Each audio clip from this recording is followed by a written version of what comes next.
We're back with Henry Hutcheson on Born Before 64, and we were talking about companies and certain types of problems. Do you ever have, when you're dealing with these clients, they have egos that are really tough to deal with? When you said your book was called Dirty Little Secrets, what did you mean by that? Are those some of the dirty little secrets? Well, the dirty little secrets, the point of that is twofold. A, we're trying to peel back the onion on what are the real core issues, right? Number two, people like fancy titles, and so when you see the title, it's intriguing. So anyway, but Kathryn, you've hit on a very sensitive point with family businesses, and give me a second with this. So you got a family business. Your dad's running this thing, and you've got kids that are there also. What do they see? They see their father who's in charge. He's people that are working for him. Their livelihood depends on him, and they see that he has power, and maybe he drives a nice car.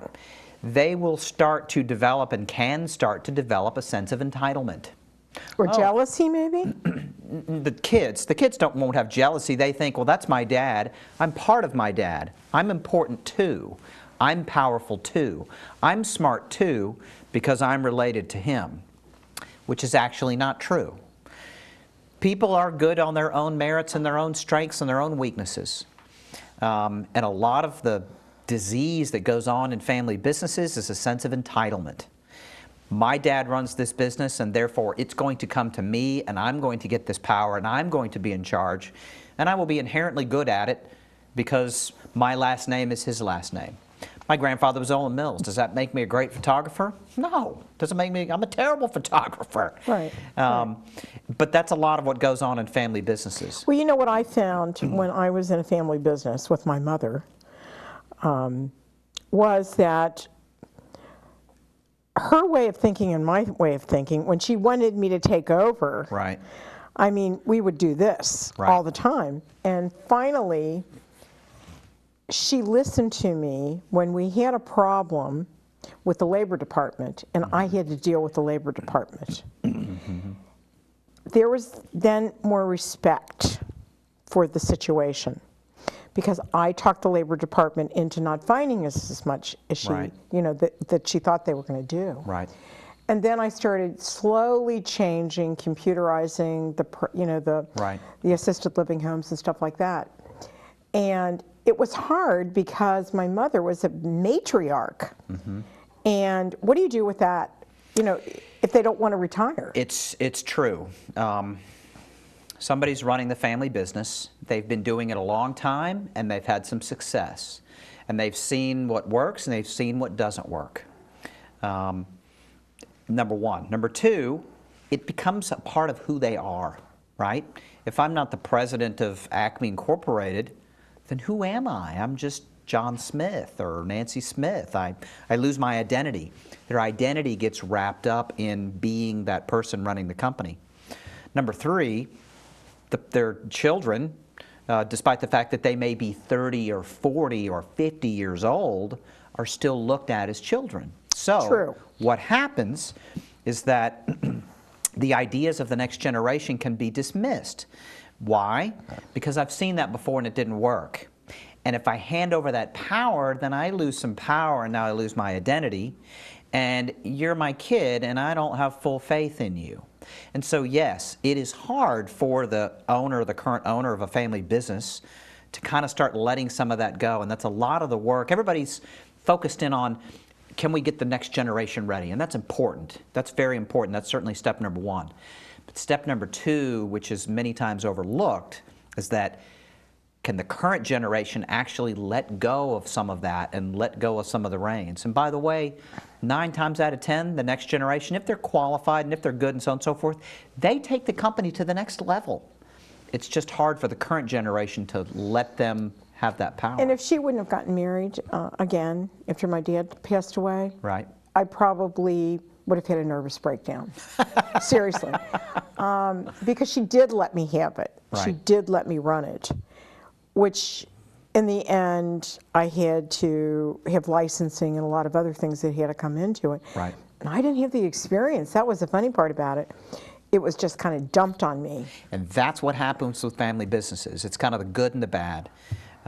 With a family business, you get that next generation. These are your kids. You know them, you trust them. You give them this responsibility very early.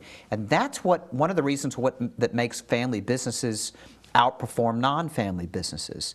Many of the people you talk to that are second-generation family businesses, they say, Mom or Dad came to me and I grew up on the factory floor, and then when I was 25, I was in charge of all of this stuff. And I work with my parents, and by the time they're 30, they've run the company. I've got a client right now who's going to Columbia Business School. She was running the company. This is a nationwide jewelry company. At the age of 23, 4, and 5, she was running the company because the parents were so burned out. They couldn't do it anymore. It got dumped on her. And she did a really good job. And she's going to become a phenomenal executive one day. And it really helped me because it was a nonprofit that I was running, and which was tricky. But when it was time to leave, I was so glad to give it up. Yeah. It wasn't me. And I did it for her. Right. And it was good that I had the experience. Good for you, though. Good for you, because a lot of times, as we mentioned before, sometimes you feel beholden to your parent. My mom wants me to do this. I'm going to stay here and help her do this. But you're not living your life. Just because you have a family business, just because your parents have a family business, and just because you have a family business, you have kids. Everybody needs to go and figure out what it is that they want to do with their lives. Maybe being in this family business is in alignment with my personal goals and my personal abilities, but maybe it's not. For me, it wasn't. I wanted to go do something else, and I did, and I'm glad that I did. Now let me ask you a question, because so many people today have already worked for a company like IBM or whatever and have decided to start their own company. Sure. And they want to do something that's really different. Success, do you see success there? Do you see people that are not quite sure how to do that in an effective way? Do they have enough money to be able to run it for a couple of years? What do you think about that? We watch Shark Tank a lot. That's hard to answer, and the reason why is this. When you work for many years in a large corporation, you get used to having all the departments are there to take care of everything, and you've got your area that you focus on. Right. There's not that much risk as an individual in a corporation. That's one of the great things about it. That's one of the trends that's going on in this generation is, do I really want to take over Dad's business? Maybe I'd rather just go work for Acme Incorporated, work from 9 to 5, 8 to 6, get my paycheck, and if I do good work, I'll have a good, easy life, and I don't have to risk anything. When you have your own business, the phone call at 12 midnight is coming to you, and you've got to figure it out. It's a 7-day-a-week, 24/7 job, and it's your problem. Yes, you can have some flexibility. If my kid has a soccer game, I can leave in the middle of the day, and so on and so forth. But a lot of the current generation is deciding, maybe I just want to go work 9 to 5 at some company instead of running my own. And on that note, we need to take a short break. Would you give your website out? Family Business USA. We're Family Business USA, and the website's familybusinessusa.com. The book is called Dirty Little Secrets of Family Business, and you can find it on Amazon. And we'll be right back on Born Before 64 with Henry Hutcheson. For more information on our show, check out our website at www.bornbefore64.com.